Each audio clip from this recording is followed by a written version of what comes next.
Kita membaca pertanyaan ke-116 ya, pertanyaan ke-116 dalam terjemahan bahasa Indonesia. Mengapa doa perlu bagi orang Kristen? Lalu dijawab, doa adalah bagian utama pemberian syukur yang Allah tuntut dari kita, dan Allah hendak melimpahkan rahmat-Nya serta Roh Kudus hanya kepada mereka yang dengan berkeluh kesah dan dengan tiada henti-hentinya memohon rahmat serta roh itu darinya dan mengucap syukur atasnya. Nah, saudara, waktu membaca jawaban ya di dalam pertanyaan ke-116 ini, saya pikir cukup jelas sama ini ya, saudara bisa langsung melihat kaitannya gitu, pemosisian doa ini mengapa ditaruh pada bagian yang ketiga gitu, yaitu bagian tentang thankfulness, bagian tentang ucapan syukur ya. Ya jawabannya ya ada di situ gitu, karena terutama di dalam hal ini ya, seperti sudah bisa membaca di dalam jawabannya di sini gini, ini adalah bagian utama pemberian syukur. Jadi ini adalah cara atau spirit ya atau bagaimana itu penulis-penulis daripada Heidelberg Katekismus ini menempatkan doa di dalam bagian yang ketiga ya, kaitan doa dengan thankfulness, karena seluruh bagian tiga ini bicara tentang thankfulness, bicara tentang ucapan syukur. Nah, saudara kalau membandingkan ini ya Pak, misalnya kalau di dalam tulisan Calvin di dalam institut ini cuma pembanding saja ya, karena ini kan juga dipengaruhi pasti di dalam tradisi, salah satunya adalah Calvin, Calvin bukan satu-satunya gitu. Nah, saudara kan mendapati kalau di dalam tulisan Calvin itu doa justru lebih dikaitkan dengan permintaan, dikaitkan dengan permintaan, dikaitkan dengan permohonan. Ya, kalau saudara membaca itu introduksinya dengan Theology of Prayer, itu ditaruh konteksnya itu di dalam soteriologi, itu di dalam soteriologi, dan dekat sekali di dalam pemikiran Calvin itu sama seperti kita itu di dalam keselamatan kita, itu kita bukan memperolehnya dari diri kita sendiri ya, tapi dari luar diri kita ya, itu dari Tuhan gitu. Kita menerimanya. Demikian doa itu dalam hal ini sebetulnya adalah penghayatan daripada soteriologi yang bergantung kepada Tuhan, yang meminta dari Tuhan dan yang menerima dari Tuhan itu ya. Tapi kalau sudah melihat di dalam Heidelberg Katekismus, memang bukan nggak ada, nanti di bagian bawah itu kan ditekankan tentang permohonan, permintaan bahwa kita mesti minta dengan tekun dan sebagainya. Itu ada, bukan nggak ada. Tapi secara penempatan secara besar, ini saudara perhatikan ya di dalam struktur dari Heidelberg Katekismus, doa itu terutama adalah di sini dimengerti di dalam konteks ucapan syukur kepada Tuhan. Mengapa orang berdoa? Ya karena orang itu perlu menaikkan pemberian syukur gitu, perlu untuk mengucap syukur kepada Tuhan. Maka dia berdoa. Sudah melihat di sini ya kaitan Torah itu dengan good works ya. Kita sudah pernah bahas ya. Good works and thankfulness itu Torah ya. Demikian juga kita melihat di sini Lord's Prayer itu dikaitkan juga dengan thankfulness di dalam hal ini ya, sebagai respon daripada keselamatan yang kita sudah terima di dalam Kristus. Orang yang berdoa ya itu orang yang mengerti keselamatan, dia bersyukur kepada Tuhan melalui doa. Maka sudah membaca di dalam kalimat ini, doa adalah bagian utama pemberian syukur yang Allah tuntut dari kita ya. Because prayer is the most important part of the thankfulness God requires of us.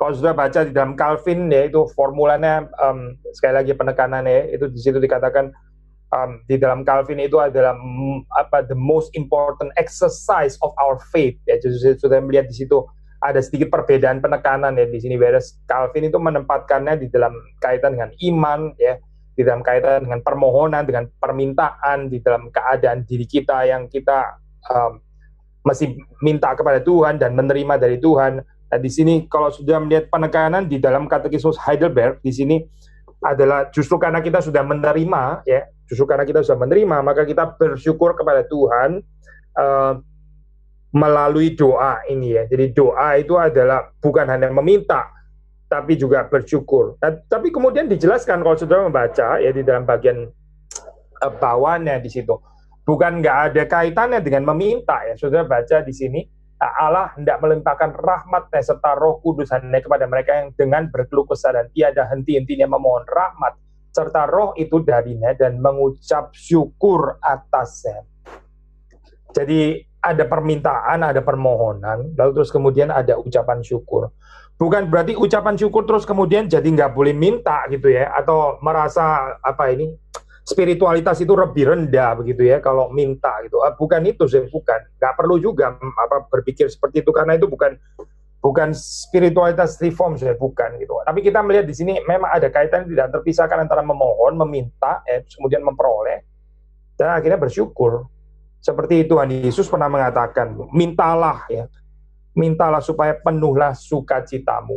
Tuhan Yesus mengatakan, sampai sekarang kau belum meminta di dalam namaku, mintalah supaya penuhlah sukacitamu. Nah, saudara melihat di situ ada perbedaan ya, Indi, antara orang yang meminta dan nggak meminta, antara orang yang memohon dan nggak memohon, antara orang yang bergantung dan nggak bergantung. Kita nggak mengatakan orang yang meminta nggak mungkin diberi oleh Tuhan. Banyak hal kita nggak minta dalam kehidupan kita ini. Juga Tuhan tetap memelihara kita, Tuhan memberikan kepada kita ya. Tapi bedanya di mana ya? Kalau kita merenungkan ayat itu ya, bedanya yaitu saya, kalau kita meminta lalu kita memperoleh, kita mendapatkan sukacita. Tapi kita nggak meminta, mungkin nggak kita memperoleh, mungkin saja kita memperoleh gitu. Tapi berbeda ya, saya sukacita. Akhirnya yang rugi ya kita sendiri. Kita rugi bukan karena kita nggak menerima berkat Tuhan, tapi kita rugi karena kita nggak ada pergumulan di dalam meminta itu. Akhirnya karena nggak ada pergumulan di dalam meminta, kita juga nggak ada sukacita yang penuh di dalam hal ini. Ketika kita menerimanya, maka Yesus mengatakan mintalah supaya penuhlah sukacitamu. Saudara melihat di sini ya, ada kaitan ya antara sukacita, atau kalau kita terjemahkan di dalam konteks ini ya sukacita ucapan syukur gitu. Ada kaitannya dengan kita ini hidup bergantung kepada Tuhan atau tidak gitu. Kalau kita meminta kepada Tuhan, ya kita pray continually, groan inwardly, ya dengan tekun berdoa. Groan ini diterjemahkan berkeluh kesah ya di dalam batin kita gitu. Kita meminta dari Tuhan ya karunia-karunia ini. Kita kemudian bersyukur atasnya. Kita bersyukur kepada Tuhan. Justru karena kita melihat Tuhan itu adalah Tuhan yang maha pemurah. Nah, kita melihat beberapa ayat ya, beberapa ayat dari Mazmur 50. Kita membaca Mazmur 50.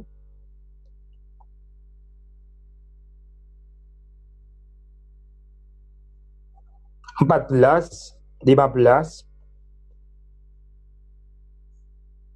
Saya baca, persembahkanlah syukur sebagai korban kepada Allah dan bayarlah nazarmu kepada yang maha tinggi.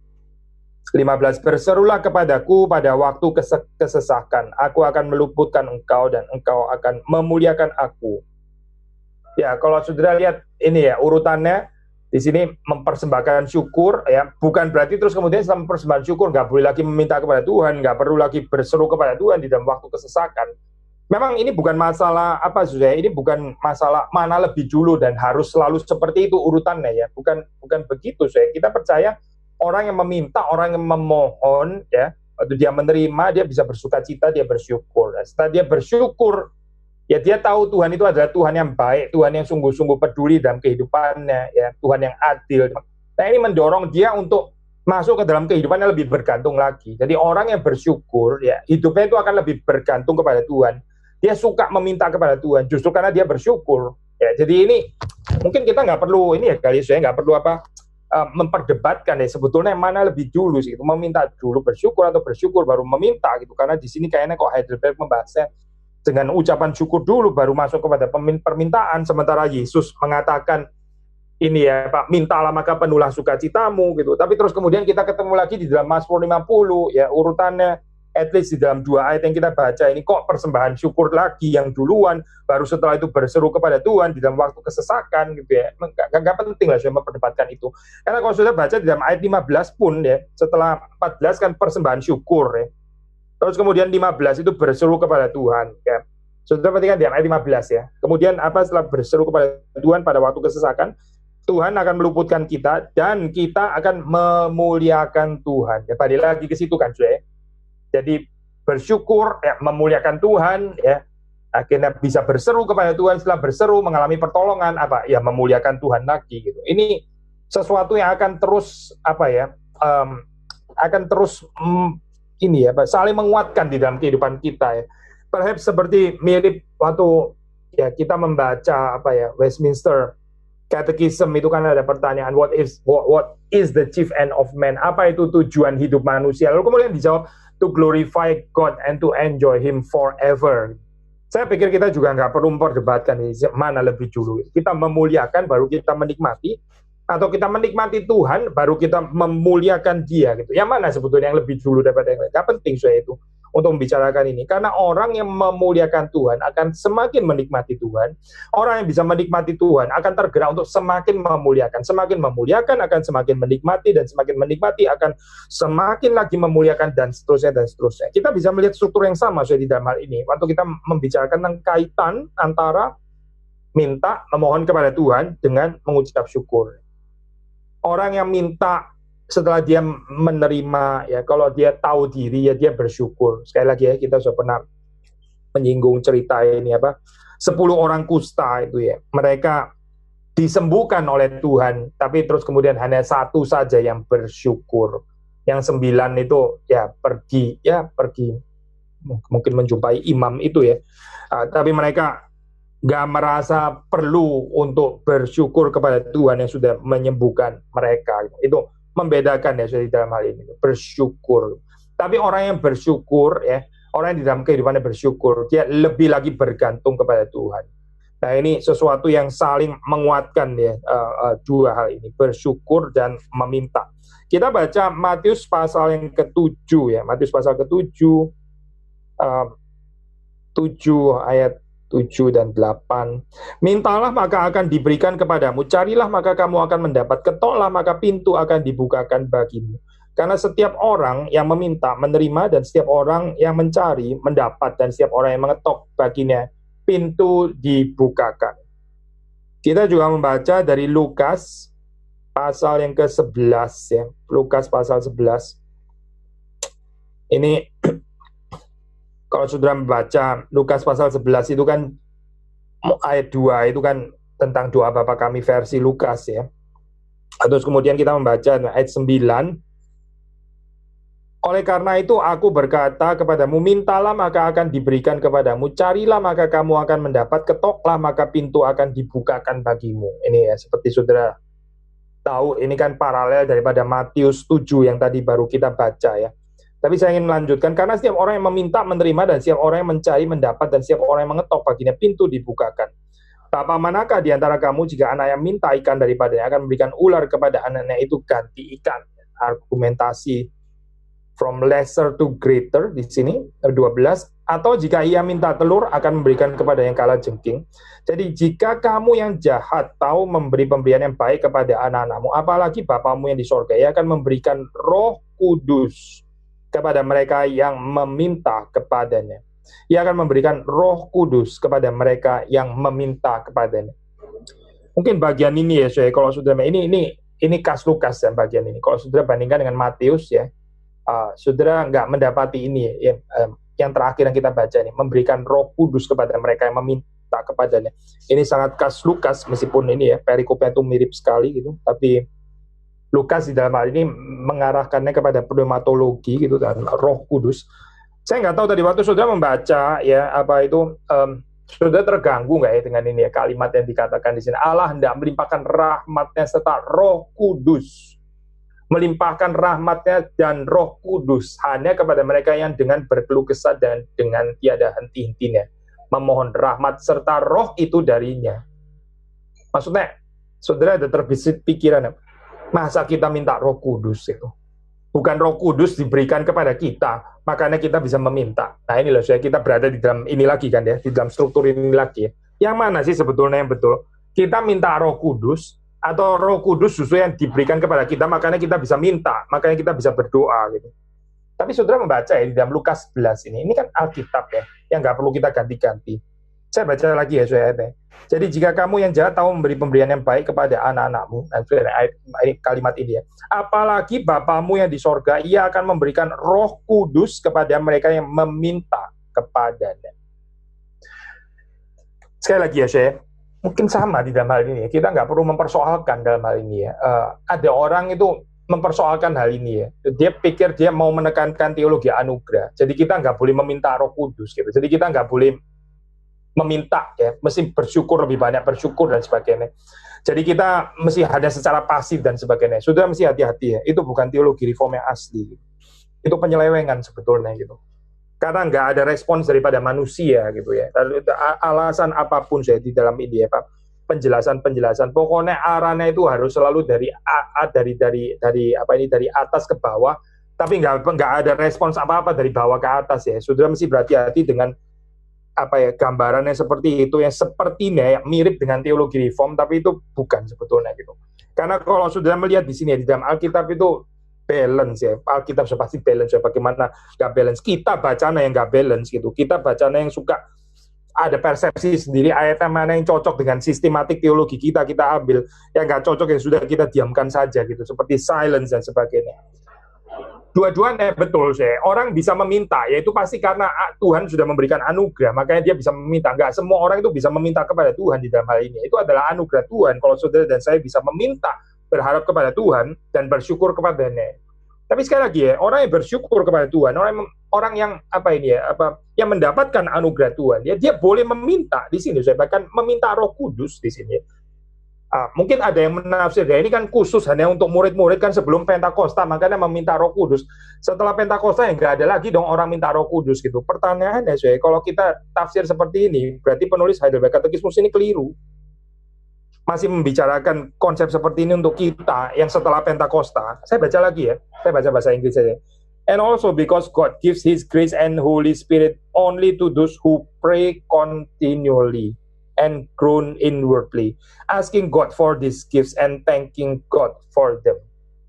Jadi saudara perhatikan ya, menurut confession ini katekismus penting sekali ya, Heidelberg ini ya. Ini bukan firman Tuhan, jelas lah ya, ini bukan firman Tuhan, tapi penulis ini bukan penulis yang sembarangan, penulis yang mempermainkan kitab suci, yang nggak mengerti kitab suci. Mungkin mereka jauh lebih mengerti kitab suci daripada saudara dan saya, tapi mereka menekankan dengan mengutip ini ya, baik Matius 7 dan Lukas 11 ya, orang yang bersyukur, orang yang sudah menerima, itu meminta apa saya? Meminta Roh Kudus. Jadi pikiran black and white saya, kalau sudah menerima nggak perlu meminta lagi gitu ya. Kalau Roh Kudus sudah dicurahkan, kita nggak perlu meminta lagi. Itu nggak cocok saya dengan pertanyaan 116 ini. Gitu. Sekali lagi ya saya, bukan cuma nggak cocok dengan Heidelberg Katekismus pertanyaan 116, nggak cocok dengan nggak cocok dengan Lukas 11 ayat 9 sampai 13 tadi. Gitu. Karena di dalam ayat ini saya diajarkan kita meminta Roh Kudus. Apa artinya saya? Meskipun kita sudah menerima ya, meskipun kita bisa meminta, itu juga adalah anugerah dari Roh Kudus. Kita jangan berhenti meminta kepenuhan Roh Kudus, itu maksudnya. Jadi orang yang pikirannya ini ya, dual construction apalagi ini ya, either ya atau enggak atau iya, kalau sudah menerima berarti bukan enggak ada, kalau enggak ada berarti belum menerima. Ya pikirannya black and white kayak begini terus ya, ini akan sangat kesulitan untuk mengerti firman Tuhan. Saudara mengerti ya maksudnya ya? Katanya sudah ada Roh Kudus. Lah kalau ada Roh Kudus yang ngapain minta lagi gitu? Katanya sudah Pentakosta. Lah ngapain lagi bergumul untuk mendapatkan Roh Kudus? Kan sudah dicurahkan gitu. Pikirannya black and white saya. Ini menjadi problem ya saya. Kalau sudah membandingkan dengan perkataan orang-orang ini ya yang sangat diberkati Tuhan ini ya. Mereka nggak melihat seperti itu. Saya coba sekali lagi baca 116. Saudara merenungkan kembali Lukas 11 dan sekali lagi saya jangan memaksakan ini ya, ayat ini masuk ke dalam sistematik teologi saudara. Mungkin sistematik teologi saudara yang perlu dikoreksi oleh konsep ini gitu. Yang perlu dikoreksi oleh Lukas 11 gitu. Bukan Lukas 11 yang saudara sulap bagaimana magically akhirnya jadi kita nggak perlu minta Roh Kudus. Orang jelas-jelas di sana bilang seperti itu saya. Gimana kita menjelaskannya? Despite mungkin ya ada certain ketegangan di dalam hal ini ya dengan katakanlah sistematik teologi yang kurang membahas bagian ini. Tapi ini firman Tuhan, saya bagaimana kita menjelaskannya gitu. Sekali lagi ya, saya baca ini, saya baca ya kalimat yang sederhana ini dari pertanyaan 116, dan Allah tidak melimpahkan rahmat-Nya serta Roh Kudus hanya kepada mereka yang dengan berkeluh kesah dan dengan tiada henti-hentinya memohon rahmat serta Roh itu darinya dan mengucap syukur atasnya. Ya, minta Roh Kudus ya. Roh Kudus memenuhi kehidupan kita, lalu kita bersyukur kepada Tuhan. Setelah bersyukur mengejar kepenuhan yang lebih lagi gitu. Dan seterusnya. Ini loh saya, kehidupan yang dinamik, bukan kehidupan 0-1, kalau 1 bukan 0, 0 bukan 1 gitu misalnya. ya bukan itu saya, bukan model seperti ini gitu, tapi ini satu kehidupan yang akan saling menguatkan satu dengan yang lain. Seperti saudara juga nggak harus memilih ya, glorify God atau enjoy God duluan yang mana gitu. Kalau glorify God duluan berarti enjoy God harus belakangan dan harus selalu belakangan. Kalau enjoy God yang permulaan, glorify God baru belakangan, akibat ya enjoy God harus selalu duluan. Nggak boleh ada glorify God duluan gitu. Salah belajar seperti ini. Teologi Reform nggak mengajarkan kita seperti itu. Tapi saudara perhatikan ya, ada aspek-aspek di mana kita melihat di sini ini saling meneguhkan satu dengan yang lain. Intinya saya, yang bersyukur itu meminta dan yang meminta itu bersyukur. Semakin kita bersyukur, semakin kita memohon, semakin kita bergantung. Semakin kita bergantung kepada Tuhan, semakin kita memohon kepada Tuhan, semakin kita bisa bersyukur kepada Tuhan. 117 ya, 117. Apa yang seharusnya termasuk dalam doa yang berkenan di hadapan Allah dan yang dikabulkannya? Ada 3 di sini. Yang pertama, dengan segenap hati kita harus berseru hanya kepada Allah yang esa dan sejati, yang telah menyatakan dirinya kepada kita dalam firman-Nya. Jadi sudah membaca di dalam ini ya, penekanannya itu the one true God, Allah yang benar, Allah yang sejati. Nah ini saudara melihat di sini berarti ada kaitan ya antara doa yang benar dengan pengenalan akan Allah yang benar. Balik lagi ya saya kepada ini ya, Ten Commandments, ini ya hukum yang pertama atau perintah yang pertama. Hati-hati ya dengan dosa berhala ya. Kalau kita ada berhala ya sudah, doa kita akan hancur juga di dalam hal ini. Karena kita nggak sedang berdoa kepada Tuhan, kita berdoa kepada proyeksi kita sendiri ya. Karena apa? Karena Tuhannya juga Tuhan yang keliru, Tuhan yang lain, ini bukan Tuhan sebetulnya ya. Akibatnya apa sih? Akibatnya ya, doa kita bukan doa kepada Dia. Maka saudara melihat di sini dikatakan we must pray from the heart to no other than the one true God ya. Maka saudara mesti mengerti firman Tuhan. Ya, kita mengerti firman Tuhan, kita bisa berdoa kepada Tuhan yang benar. Orang ini saya, orang Samaria, orang Yahudi bahkan gitu ya, ini mereka tidak memiliki pengenalan yang benar akan Tuhan ya di dalam zaman Yesus. Jadi mereka pikir mereka mengerti Taurat. Orang Yahudi, orang Samaria punya cara sendiri bagaimana menyembah Tuhan. Tapi terus kemudian Tuhan mengingatkan mereka, barang siapa menyembah Allah, dia mesti menyembah di dalam roh dan kebenaran.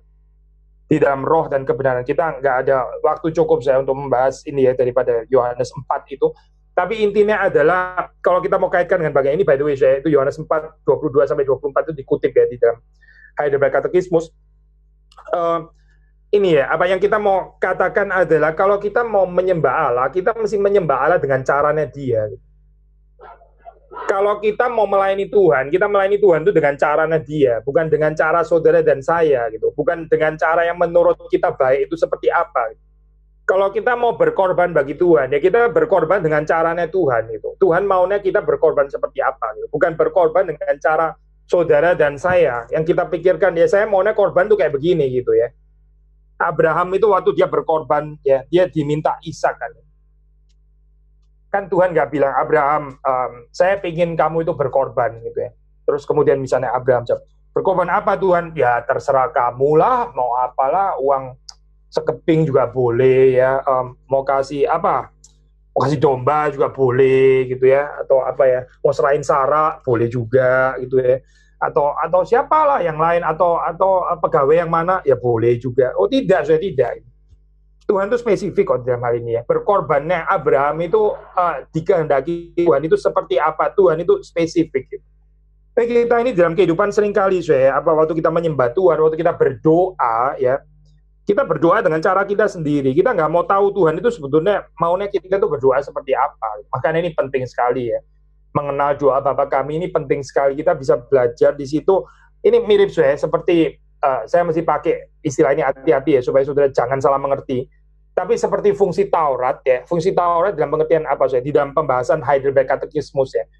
Fungsi Taurat itu adalah supaya kita waktu kita doing good works, waktu kita melakukan perbuatan baik, itu betul-betul adalah perbuatan baik. Karena apa sih? Perbuatan baik itu by definition adalah baik karena according to the law. Ini adalah perbuatan baik karena dilakukan menurut firman Tuhan, menurut Taurat Tuhan. Maka pengertian Taurat Tuhan itu penting, Karena kalau tanpa ini ya kita jadi nggak tahu perbuatan baik itu apa. Perbuatan baik menurut saudara dan saya, yang bukan according to the law. Jadi menurut kita sendiri, kita pikir itu sudah baik, ternyata nggak baik. Kenapa ya? Karena nggak ada pengenalan akan Taurat, nggak ada pengenalan akan firman Tuhan. Nah ini ya, maka fungsi Taurat dikaitkan dengan orang bisa berbuat baik dengan benar. Ya. Sama di sini ya, orang bisa berdoa dengan benar ya kalau dia mengenal Allah yang sejati, mengetahui kehendaknya, mengerti ajaran Tuhan tentang doa itu seharusnya seperti apa. Ini penting sekali, Zoe. Kalau kita nggak mengerti ini, kita pikir kita sedang berdoa, padahal kita nggak sedang berdoa. Padahal kita sedang menembak, ngomong ke atas, nggak tahu ke awan, kemana, yang nggak jelas. Ngomong ke siapa juga nggak jelas. Tuhan juga nggak mendengar juga. Karena apa, Zoe? Ya, karena kita pakai cara kita sendiri. Kita berdoa dengan hawa nafsu, ya. Kita berdoa untuk memuaskan keinginan kita sendiri, ya. Itu dikatakan di dalam firman Tuhan ya, akhirnya ya nggak dikabulkan juga. Kenapa ya? Karena memang nggak berdoa sesuai dengan kehendak Tuhan. Nah maka ini penting sudah dikatakan di dalam prinsip yang pertama ini, asking for everything God has commanded us to ask for. Kita meminta segala sesuatu yang Allah perintahkan kepada kita untuk kita memintanya.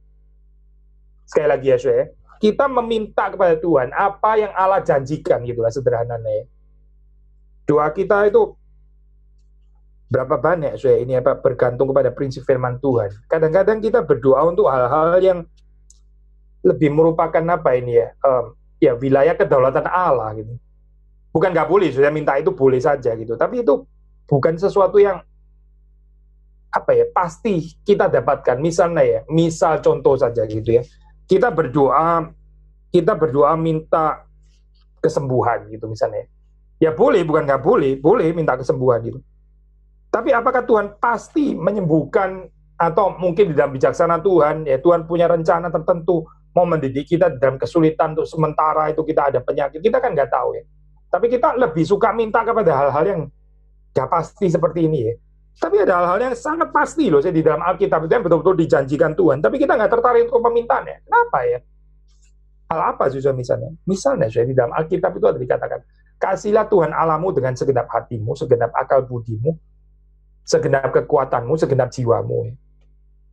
Kita berapa tekun saya minta ini, minta kepada Tuhan. Tuhan, saya minta, saya mohon, berikanlah kepadaku hati yang mengasihi Engkau dengan segenap hati, dengan akal budi, segenap akal budi, dengan segenap kekuatan, dengan segenap jiwaku. Berapa tekun saya minta kalimat itu. Tuhan tolong supaya di dalam kehidupan ini saya boleh terus menguduskan nama Tuhan. Berapa tekun saya sudah minta kalimat itu kepada Tuhan. Padahal ini pasti kan ya. Ini kehendak Tuhan. Ini pasti kehendak Tuhan. Ini nggak mungkin dijawab oleh Tuhan. Sebentar ya. Kita pikir-pikir dulu gitu misalnya. Nggak mungkin kan saya. Ini firman Tuhan kok. Gitu. Ini sesuatu yang pasti. Nggak mungkin nggak dikabulkan. Karena ini keinginan Tuhan. Tapi kita kok malah nggak tertarik ya mintanya seperti ini. Kita lebih tertarik untuk urusan-urusan yang nggak pasti itu tadi gitu. Tuhan saya kok pingin ya mobil ini gitu. Mobil ini warnanya cocok sekali. Aduh Tuhan tolong supaya ini apa. Gak diambil orang lain, saya bisa beli mobil. Bukan nggak boleh, saya boleh juga, boleh lah minta kayak begitu ya. Tapi kita lebih suka minta hal yang remeh-temeh kayak gini, yang nggak pasti kayak begini ya. Sampai urusan dapat tempat parkir di ini apa, mall gitu ya, waktu Sabtu Minggu, Sabtu kan ya, ramai sekali. Tuhan tolong dapat tempat parkir gitu ya. Ya boleh minta gitu, bukan nggak boleh gitu. Tapi di Alkitab kayaknya nggak ngurusin tempat parkir kali saya. Ini apa urusannya? Kalau sudah baca Mazmur dan sebagainya, nggak bicara tempat parkir kali saya, ini di dalam kitab suci gitu. Tapi kita lebih dikuasai doa kita tuh hal-hal yang ini banyak kecil kayak begini, seperti kayak Tuhan tuh nggak tahu kebutuhan kita gitu ya. Tapi kita terus kemudian nggak minta hal-hal yang penting ini gitu. Bagaimana supaya kita dibebaskan daripada berhala di dalam kehidupan kita. Bagaimana supaya kita ini bisa lebih taat kepada Tuhan. Bagaimana supaya kita ini lebih menyerupai Kristus ya. Berapa tekun ya sudah minta hal seperti ini, saudara dan saya minta hal seperti ini di hadapan Tuhan gitu. Atau doa kita lebih banyak dikendalikan kapan COVID ini berhenti, kalau bisa segera mungkin. Segera itu pertama relatif gitu ya, terus kapan waktunya, kita nggak bisa memastikan kan sebetulnya gitu. Sekali lagi ya, bukan nggak boleh, silakan berdoa untuk itu, berdoa untuk vaksin dan sebagainya. Memang perlu saya mendoakan hal itu gitu. Tapi lebih daripada itu, sudah melihat nggak di dalam dunia ini ada spiritual virus gitu, yang namanya dosa gitu. Berapa tekun kita bergumul untuk hal ini. Saudara merasa sekarang krisis, ya memang sekarang krisis. Saudara merasa krisis yang sama nggak? Ada spiritual virus yang namanya dosa. Dan ini nggak pernah bisa disembuhkan sejak dari zaman Adam gitu. Nggak berhenti-berhenti sampai sekarang gitu. Kita juga bergumul hal yang sama, kecuali disembuhkan oleh Kristus. Kita juga minta nggak ini saya vaksin itu gitu. Kita mendoakan hal ini atau kita lebih tertarik dengan vaksin ini, vaksin COVID ini gitu. Berapa tekun saya saudara berdoa untuk penyelesaian daripada spiritual virus ini gitu. Yang bukan cuma tahun 2019, sudah sejak dari zaman Adam saya nggak selesai-selesai sampai sekarang disease ini gitu. Sekali lagi ya saya baca ya. First, we must pray from the heart to no other than the one true God revealed to us in His Word, asking for everything God has commanded us to ask for. Ask for everything God has commanded us to ask for. Kita meminta kepada Tuhan apa yang diperintahkan Tuhan kepada kita memintanya kepada Dia. Ya. Alangkah bahagianya saya orang yang mengetahui isi hati Tuhan dan meminta ya kehendak Tuhan itu terjadi dalam kehidupannya. Dia akan menjadi seorang alat yang dipakai oleh Tuhan. Yang kedua, kita baca yang kedua di sini. Sebentar saya cari. Oh, nggak ada tulisan kedua ya kalau di dalam bahasa Indonesia. Lagi pula kita harus insaf benar akan kekurangan dan kesengsaraan kita ya. Second, we must fully recognize our need and misery so that we humble ourselves in God's majestic presence. Nah, saudara ini ya Pak, ini perhaps nggak tahu cocok kayak pakai istilah dialektik gitu, tapi satu sisi kita menyadari apa ini ya, kebutuhan kita ya, our need, our misery ya, kepapaan kita, kekurangan kita, kesengsaraan kita. Terus kemudian sudah perhatikan ya, kita merendahkan diri kita itu dengan takut dan gentar ya, merendahkan diri di hadapan kemuliaannya. Ini menarik bagi saya gitu. Mintanya itu bukan minta secara kurang ajar ya, bukan. Minta bukan secara entitlement ya, seperti kayak Tuhan itu wajib memang harus memberikan ini kepada kita ya. Tapi saudara perhatikan di situ permintaan ya, sekalipun permintaan pun ya, bukan adoration ya, ini bicara tentang supplication kan, bicara tentang permohonan dan permintaan, tetap harus disertai dengan sikap hormat akan kemuliaan Tuhan. Kita baca ayat ini ya, ayat yang penting yaitu dari Mazmur 2 ya, Mazmur 2 ayat 11 yang juga dikutip di sini. Saya baca Mazmur 2 ayat 11. Beribadalah kepada Tuhan dengan takut dan ciumlah kakinya dengan gemetar.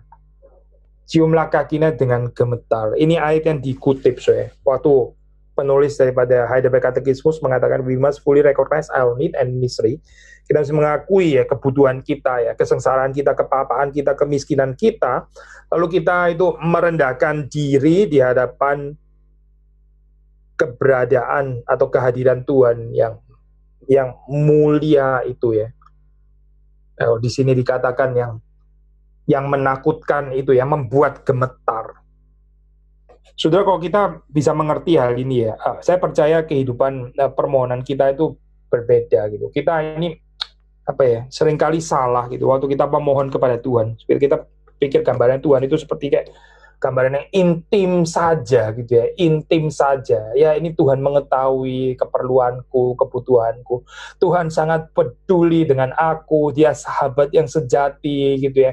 Dia seorang teman dan sebagainya itu. Nggak salah sih, nggak salah. Itu juga pasal itu ada di dalam firman Tuhan. Tapi saudara coba baca bagian ini.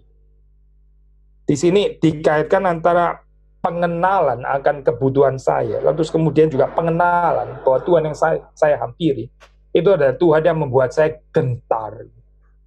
Jarang ya saya mengaitkan permohonan kepada Tuhan dengan transendensi ilahi. Ini kan agak jarang ya sebetulnya gitu. Saya sudah pernah bahaskan ya, ini tentang Petrus yang setelah ditolong Tuhan, ini juga bicara pertolongan kan ya. Biasanya kalau kita secara persahabatan gitu, misalnya kita ditolong oleh seorang gitu ya, terus setelah kita mengalami pertolongan dia gitu, kita biasanya responsnya apa? Ya mungkin kita peluk gitu ya. Thank you man gitu ya, di dalam saat sulit lu datang gitu. Gue bersyukur banget deh punya teman seperti lu gitu kan ya, kira-kira gitu. Tapi itu bukan responnya Petrus ya terhadap Tuhan. Responnya Petrus terhadap Tuhan adalah dia tersungkur. Dia bilang, Tuhan menjauhlah daripada aku ini orang berdosa. Saudara perhatikan ya, ini pertolongan Tuhan ya ditanggapi dengan transendensi, pemahaman transendensi ilahi. pertolongan Tuhan, ya bukan ditanggapi dengan imanensi, tapi dengan transendensi ilahi. Sudah pernah bahas ya, saya nggak mau bahas ini lagi terlalu panjang, sudah pernah bahas kok bagian ini. Di sini ada kemiripan saya, ini minta kepada Tuhan, ya Tuhan mengerti kita, ya memang Tuhan mengerti kita, itu juga ada dasar Alkitab ya, tapi di sini yang mau ditekankan adalah jangan melupakan transendensi ilahi. Waktu kita datang kepada Dia, termasuk juga waktu kita memohon kepadanya, ya. Tuhan itu adalah Tuhan yang maha baik, betul, tapi Tuhan juga adalah Tuhan yang maha kudus, ya. Mungkin nggak perlu pakai istilah tapi kali ya, tidak bisa tapi sudah terkandung seperti kayak ada dialektisnya gitu. Tapi ketidakmampuan kita untuk memahami Tuhan, seringkali memang kita harus berpikir seperti ini, gitu. Karena kita berpikir one-sided maksudnya. Sekali lagi ya, saudara perhatikan dalam kalimat ini ya, saya baca lagi. Lagi pula kita harus insaf benar akan kekurangan dan kesengsaraan kita. Satu sisi kita insaf ya, kekurangan kesengsaraan kita, kepapaan kita, kemiskinan kita ya. Terus kemudian supaya kita merendahkan diri di hadapan kemuliaannya, di hadapan kehadirannya yang menggentarkan itu. Justru waktu kita sadar bahwa kita ini nggak mempunyai apa-apa. Maksudnya apa, Soe? Maksudnya kita ini seringkali nggak punya hati yang takut dan gentar kepada Tuhan. Kita kurang takut akan Dia, karena kita merasa kehidupan kita ini cukup. Gitu. Karena kita nggak merasa kekurangan. Kalau kita nggak merasa kekurangan, ya sudah, kita nggak punya hati yang takut akan Tuhan. Ini mengikat tuh saya ini kalimat ini. Sekali lagi saya baca ya, bahasa Indonesia. Kita harus insaf benar akan kekurangan dan kesengsaraan kita, supaya kita merendahkan diri di hadapan kemuliaannya. Orang yang sadar ya, kepapaannya, kemiskinannya, kekurangannya, itu dia mengenal Tuhan adalah Tuhan yang menggentarkan. Sebaliknya yaitu siapa itu orang-orang yang tidak takut dan tidak gentar akan Tuhan, yang nggak mencium kakinya dengan gemetar, yaitu orang yang rasa dirinya nggak kekurangan. Makanya saya ini doa ini kaitannya erat sekali dengan ini ya Pak. Kita mengenal bahwa hidup ini kekurangan atau tidak gitu. Ini bicara tentang kekurangan yang positif maksudnya. Tanpa Tuhan kita itu betul-betul bankrupt secara rohani. Makanya itu sabda bahagia dimulai dengan kalimat berbahagialah mereka yang miskin rohaninya di hadapan Allah. Mereka yang memiliki kerajaan sorga. Kita lanjutkan saya. Yang ketiga, ini yang kedua. Yang ketiga, seharusnya kita mempunyai dasar yang kuat ini, yaitu bahwa Dia pasti sudi mengabulkan doa kita. Walau kita tidak layak, kita ini nggak layak, kita nggak deserve ya. Tapi Tuhan itu sudi mengabulkan doa kita ya. Dan itu hanya karena Tuhan Yesus Kristus. Karena Christ our Lord, karena Kristus Tuhan kita ya. Sesuai dengan janjinya dalam firman-Nya. Jadi kita sudah menekankan gitu. Kepastian jawaban doa karena Tuhan itu menghendakinya, karena itu adalah kehendak Tuhan, karena Tuhan memerintahkannya di dalam firman-Nya untuk kita mencari itu karena itu adalah janji Tuhan. Maka kekayaan kehidupan doa kita kekayaan hidup doa kita sangat bergantung apakah kita mengenal janji-janji Tuhan. Apakah saudara mengetahui kehendak Tuhan di dalam firman-Nya? Ya, kalau kita mengetahui ini, kehidupan doa kita itu kaya.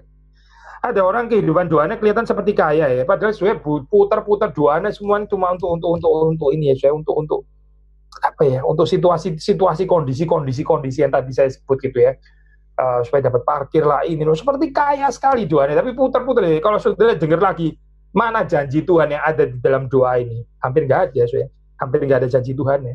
Yang ada adalah kebutuhan gitu ya, seperti kayak Tuhan itu nggak tahu aja kebutuhan kita.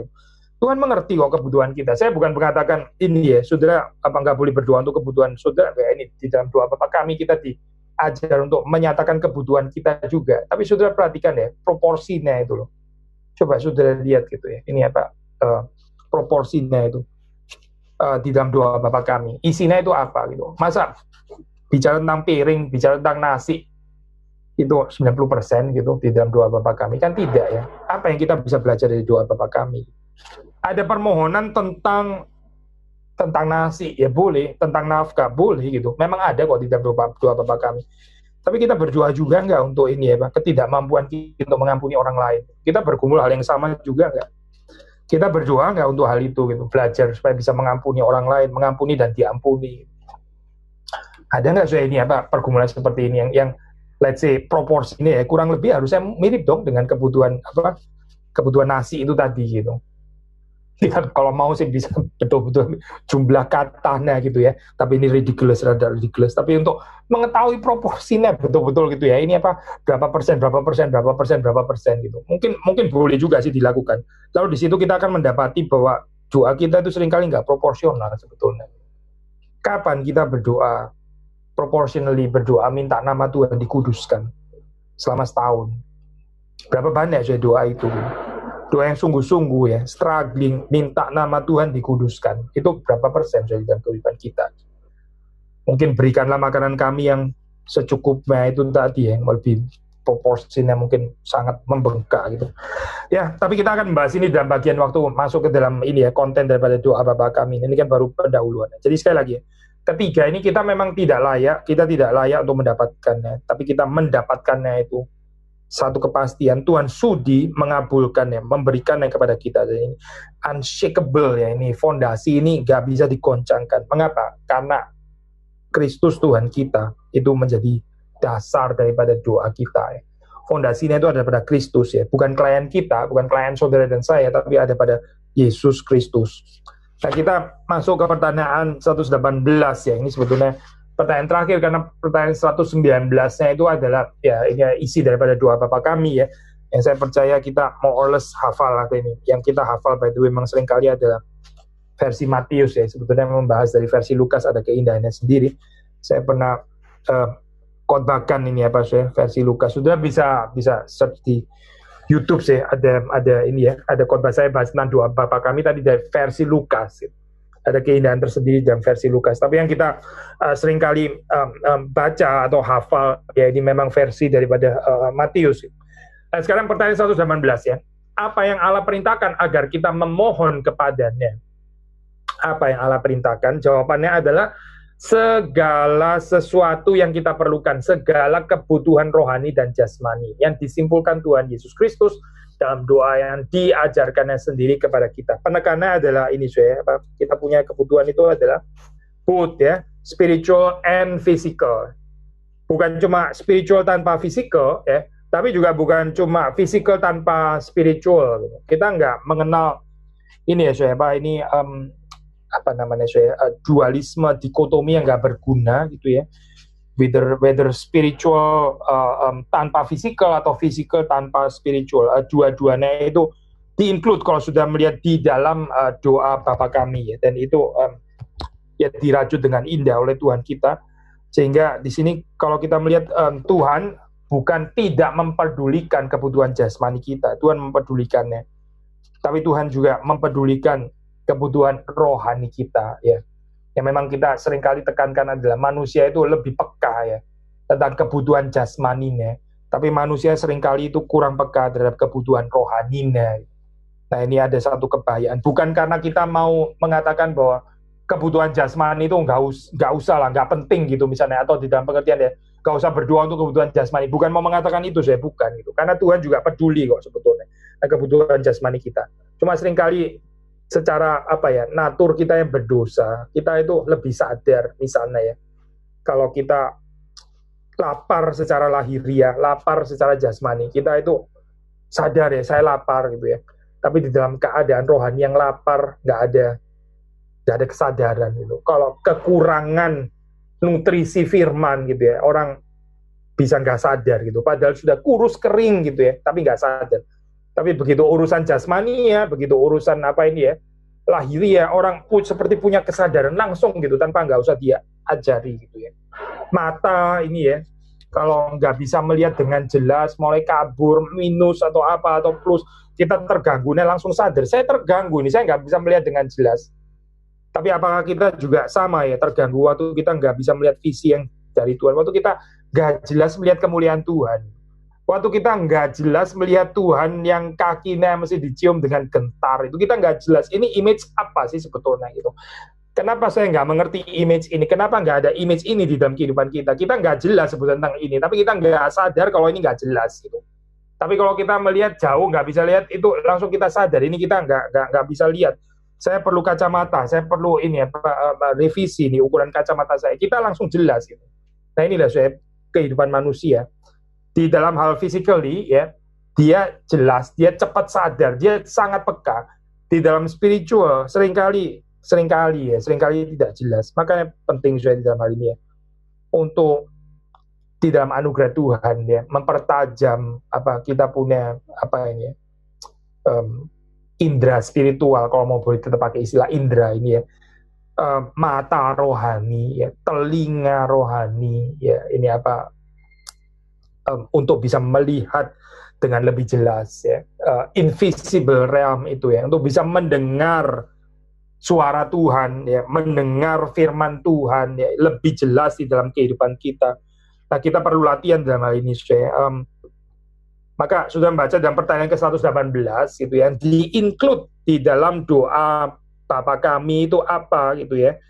Yaitu ini, baik kebutuhan spiritual, kebutuhan rohani maupun juga kebutuhan fisik kita. Saya membaca satu ayat yang terakhir yaitu Matius 6 ya.